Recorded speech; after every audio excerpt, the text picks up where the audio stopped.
ಜಗತ್ತಿನ ಭೂಪಟದಲ್ಲಿ ಬೆಂಗಳೂರು ಗುರುತಿಸಲ್ಪಟ್ಟ ನಂತರ ಬೆಂಗಳೂರು 4 ದಿಕ್ಕುಗಳಲ್ಲೂ ಕೂಡ ಶರವೇಗದಲ್ಲಿ ಅಭಿವೃದ್ಧಿ ಆಗ್ತಾ ಇದೆ. ಎಲ್ಲೆಡೆಯೂ ಕೂಡ ಈ ಒಂದು ಅಭಿವೃದ್ಧಿಯಿಂದ ವಾಹನ ಸಂಚಾರ ಹಾಗೆಯೇ ಟ್ರಾಫಿಕ್ ಜಾಮ್ನಿಂದ ಜನ ಹೈರಾಣಾಗಿದ್ದಾರೆ.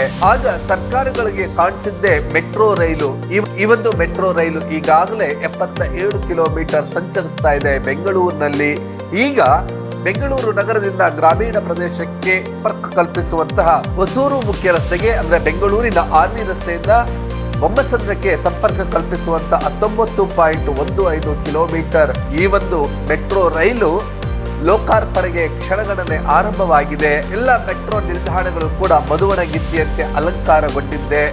ನಾಳೆ ಪ್ರಧಾನಿ ನರೇಂದ್ರ ಮೋದಿರವರು ಬಂದು ಈ ಒಂದು ಮೆಟ್ರೋ ರೈಲನ್ನು ಲೋಕಾರ್ಪಣೆ ಮಾಡಲಿದ್ದಾರೆ.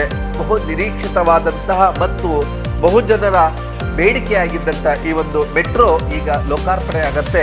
ಇದಕ್ಕಾಗಿ ಎಲ್ಲ ಮೆಟ್ರೋ ನಿಲ್ದಾಣಗಳು ಕೂಡ ಮಧುವಣಗಿತ್ತಿಯಂತೆ ಅಲಂಕಾರಗೊಂಡಿದ್ದಾವೆ.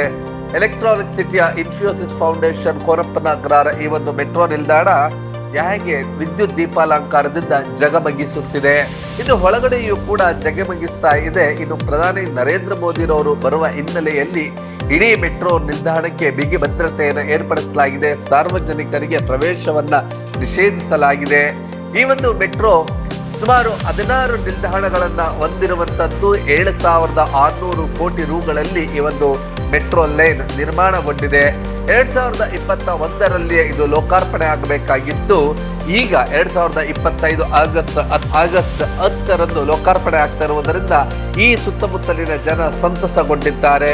ಈ ಒಂದು ಮೆಟ್ರೋ ನಿಲ್ದಾಣದಲ್ಲಿ ಅತ್ಯಾಧುನಿಕವಾದಂತಹ ತಂತ್ರಜ್ಞಾನ ಮತ್ತು ಉತ್ತಮವಾದಂತಹ ಬೆಳಕಿನ ವ್ಯವಸ್ಥೆ ಹಾಗೆ ಈ ಒಂದು ಜಗಮಗಿಸುವಂತ ಈ ಒಂದು ನಿಲ್ದಾಣ ಹಾಗೂ ಒಳಾಂಗಣದಲ್ಲೂ ಕೂಡ ಆ ಎಲ್ಲ ದೃಶ್ಯಗಳನ್ನು ನೋಡ್ತಾ ಯಾವ ರೀತಿಯಾದಂತಹ ಭರ್ಜರಿ ಸಿದ್ಧತೆಗಳು ಕೂಡ ನಡೀತಿವೆ ಅನ್ನೋದನ್ನ ದೃಶ್ಯಗಳಲ್ಲಿ ನೋಡೋಣ ಬನ್ನಿ.